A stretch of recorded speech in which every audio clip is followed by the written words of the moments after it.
दोस्तों बहुत बार आपने एक वर्ड सुना है हेजिंग। हेजिंग होता क्या है?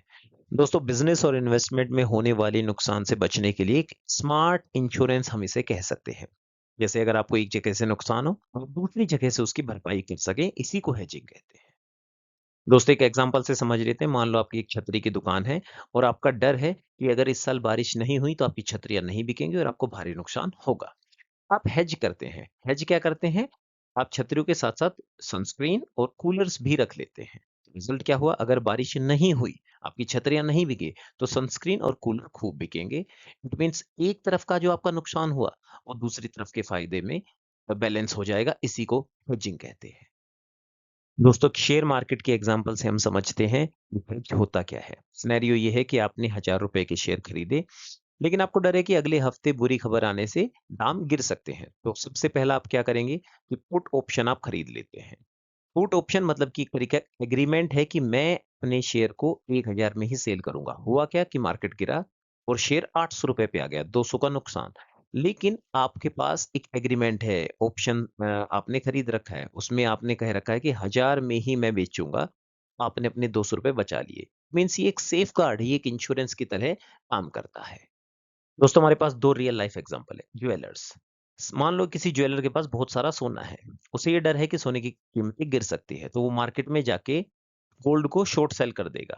शॉर्ट सेल में क्या होता है कि दाम गिरने की वजह से हमें प्रॉफिट होता है। तो अगर रिजल्ट क्या हुआ, मान लो दाम गिर गए, तो दुकान का तो नुकसान हुआ है। क्यों? क्योंकि बहुत सारा सोना था, उसके दाम गिर गए, लेकिन ट्रेडिंग में उसने फायदा कर लिया क्योंकि उसने शॉर्ट सेल कर रखा था। एयरलाइन आ जाइए। मान लो पेट्रोल महँगा हो जाए, तो 6 महीने का ही रेट पहले ही फिक्स कर लो कि आपको कितना ही पेट्रोल बढ़े, आपको उतने के रूप में, उतने ही रुपए में पेट्रोल मिलता रहेगा। हेजिंग कभी भी प्रॉफिट के लिए नहीं होती, हेजिंग होती है बर्बाद होने से बचने के लिए, एक इंश्योरेंस के तरीके से काम करती है। दोस्तों आज का हमारा टॉपिक है फ्यूचर्स कॉन्ट्रैक्ट। क्या होता है एक बार जल्दी से समझ लेते हैं। दोस्तों ये डेरिवेटिव का ही एक पार्ट है। फ्यूचर कॉन्ट्रैक्ट में क्या होता है, एक लीगल एग्रीमेंट होता है जिसमें दो पार्टी डिसाइड करती है कि फ्यूचर की एक फिक्स डेट पर हम आज डिसाइड किए हुए प्राइस पर खरीदेंगे या बेचेंगे। एग्जांपल से समझ लेते हैं। एक किसान को डर है कि 3 महीने बाद गेहूं के प्राइस गिर जाएंगे, तो वो आज क्या करता है, ट्रेडर के साथ एक डील करता है कि 3 महीने बाद वो अपना गेहूं 2000 रुपए क्विंटल में उस ट्रेडर को बेचेगा। 3 महीने बाद या तो 1800 प्राइस रहो, 2200 प्राइस रहो, कोई फर्क नहीं पड़ता। डील 2000 पर हो गई है।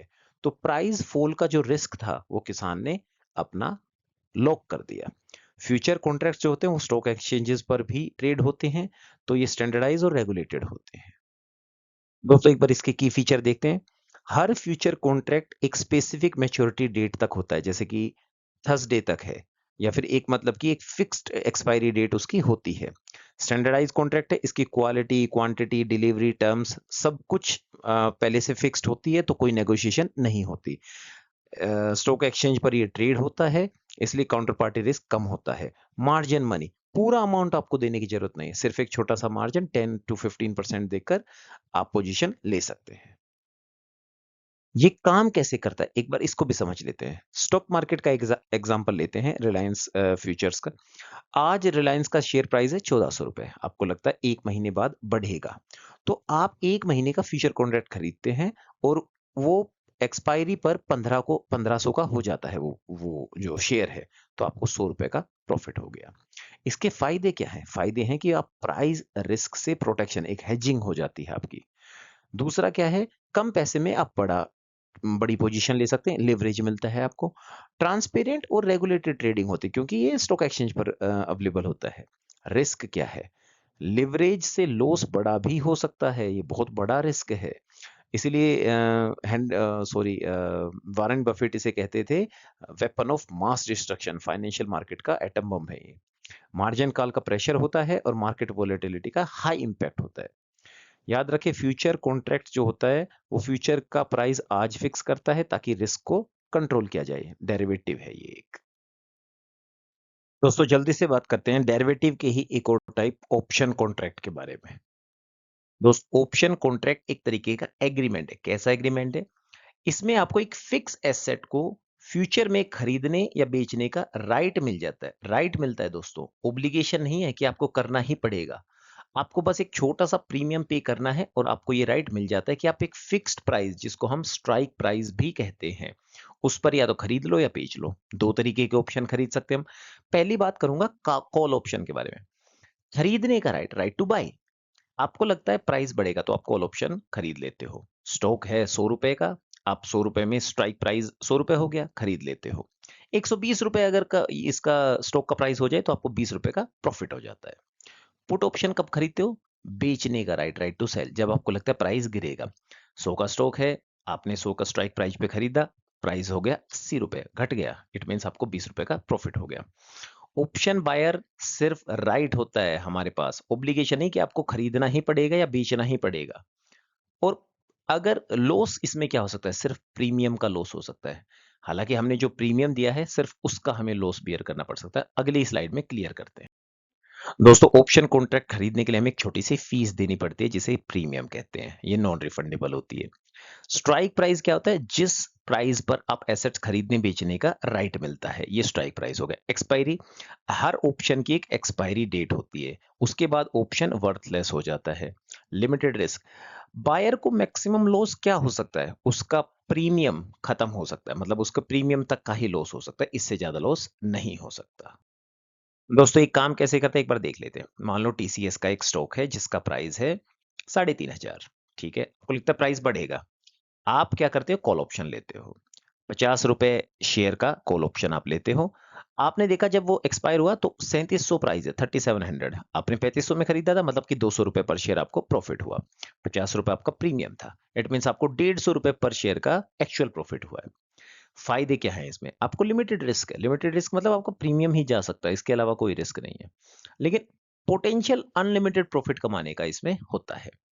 कम कैपिटल लगाओ, बड़ा एक्सपोजर लो, हेजिंग के लिए भी यूज कर लो। अगर आपको रिस्क को लो करना, उसके लिए भी यूज कर सकते हो। रिस्क क्या होता है इसमें? जोखिम क्या होता है? आपका प्रीमियम एक्सपायर हुआ, 100% लॉस हो जाएगा, मतलब कि वो प्रीमियम गया। जैसे जैसे टाइम डिले होता जाएगा, वैसे वैसे आपके ऑप्शंस की वैल्यू भी कम होती जाएगी। सेलर के लिए बहुत बड़ा लॉस होता है, क्योंकि सेलर को अनलिमिटेड लॉस हो सकता है। ऑप्शन में 3 चीजें ध्यान देने की। आपके पास राइट होता है, ऑब्लिगेशन नहीं कि खरीदेंगे ही खरीदेंगे। बायर को बायर को लिमिटेड रिस्क है, लेकिन सेलर को अनलिमिटेड रिस्क हो सकता है। दोस्तों, डेरिवेटिव हम पढ़ रहे हैं। हमारा आखिरी टाइप ऑफ डेरिवेटिव है स्वैप एग्रीमेंट। आइए इसे भी पढ़ लेते हैं। दोस्तों, स्वैप कॉन्ट्रैक्ट होता क्या है? फाइनेंशियल कॉन्ट्रैक्ट है, दो पार्टी के बीच में होता है। एक प्री डिटरमाइंड स्केड्यूल के अकॉर्डिंग एक फिक्स पीरियड के लिए दो पार्टी अपने कैश फ्लो को एक्सचेंज करती है। एक एग्जांपल से हम समझ लेते हैं। एग्जांपल लेते हैं हम एक कंपनी का, बैंक और कंपनी का। एक कंपनी ने फ्लोटिंग रेट मिबोर, मिबोर होता है Mumbai interbank offer rate. Bank आपस में आपने देखा होगा ओवरनाइट लेंडिंग रेट पर, मतलब कि एक ब्याज दर पर बैंक आपस में एक दिन के लिए पैसा उधार लेते हैं, उसे ही मिबोर कहते हैं। लेकिन मतलब कंपनी चाहती है कि पेमेंट फिक्स्ड रहे, तो वो क्या करेगी? 8% पर फिक्स कर देगी। अब बैंक कंपनी को मिबोर मतलब कि फ्लोटिंग रेट प्रोवाइड करेगा। अब चाहे प्राइस घटे या बढ़े, कंपनी को टेंशन नहीं, क्योंकि उन्होंने अपना रिस्क फिक्स कर दिया कि वो 8% फिक्स्ड इंटरेस्ट रेट पर रहेगी, चाहे मिबोर घटे या बढ़े। ध्यान रहे, प्रिंसिपल अमाउंट एक्सचेंज कभी नहीं होता। स्वैप में सिर्फ इंटरेस्ट रेट पेमेंट ही एक्सचेंज होता है, मतलब स्वैप होता है। Swap OTC over the counter market में भी ट्रेड होते हैं और डायरेक्टली दो पार्टीज के बीच में होते हैं, ये बात ध्यान रखने की। दोस्तों, कुछ इसके की फीचर देखते हैं। Fix duration, specific time period के लिए होता है, जैसे 2 साल, 5 साल, 10 साल। पीरियड खत्म होने के बाद एंड हो जाते हैं agreement. OTC contract, stock exchanges पर ट्रेड नहीं होते, ये डायरेक्टली दो पार्टीज के बीच में कस्टमाइज्ड होता है और टर्म नेगोशिएबल होती है। नो प्रिंसिपल एक्सचेंज, मैंने बताया इंटरेस्ट पेमेंट ही स्वैप होती है, प्रिंसिपल अमाउंट कभी भी ट्रांसफर नहीं होता।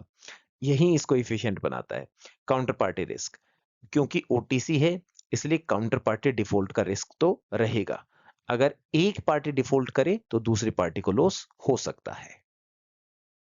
दोस्तों, ये काम कैसे करता है ये देखते हैं। वैसे टाइप्स ऑफ स्वैप देखें तो हम interest rate, currency, equity, credit default, ये सारे स्वैप एग्रीमेंट ही है। मान के चलते पार्टी ए है, वो फिक्स्ड पेयर है, हालांकि फ्लोटिंग रेट पर लोन लिया 10 करोड़ का, मिबोर जो मैंने अभी बताया था मिबोर क्या होता है, तो उसको अब क्या डर है, उसको डर है कि ये बढ़ सकते हैं इंटरेस्ट रेट, तो वो अपने इंटरेस्ट रेट स्वैप करता है 8%, उसको फिक्स कर लेता है। अब मिबोर बढ़कर 10% हो गई, तो इसलिए पार्टी ए ने अब सिर्फ 8% ही देता है। क्यों? क्योंकि उसने यहाँ पर फिक्स किया हुआ है, तो 2% का डिफरेंस जो है वो एब्जॉर्ब कर लेता है। रिजल्ट क्या हुआ? पार्टी ए ने इंटरेस्ट रेट रिस्क 20 लाख बचाता है। 10 करोड़ पर 2%, यहाँ 20 लाख वो बचाता है बिना प्रिंसिपल ट्रांसफर किए। प्रिंसिपल अमाउंट उसने ट्रांसफर नहीं किया, उसके बिना वो 20 लाख की बचत कर लेता है। इसके फायदे क्या है? रिस्क हेज करना, हेजिंग हो सकती है क्योंकि आपने रिस्क को लॉक कर दिया। बोरोइंग कॉस्ट कम करना, बिल्कुल सही। पोर्टफोलियो एक्सपोजर मैनेज करना। लेकिन यहां पर कुछ रिस्क भी है। रिस्क क्या है? काउंटर डिफॉल्ट रिस्क, जैसा मैंने प्रीवियस स्लाइड में आपको बताया। मार्केट रेट मूवमेंट, क्योंकि मार्केट बहुत जल्दी जल्दी मूवमेंट करती है, तो इससे भी स्वैप पर फर्क पड़ता है। लिक्विडिटी एंड वैल्यूएशन रिस्क, ये कुछ रिस्क है जो आपको स्वैप में देखने पड़ सकते हैं। याद रखें, स्वैप क्या होता है? कैश फ्लो एक्सचेंज करना, ताकि इंटरेस्ट रेट और करेंसी रिस्क को कंट्रोल किया जा सके।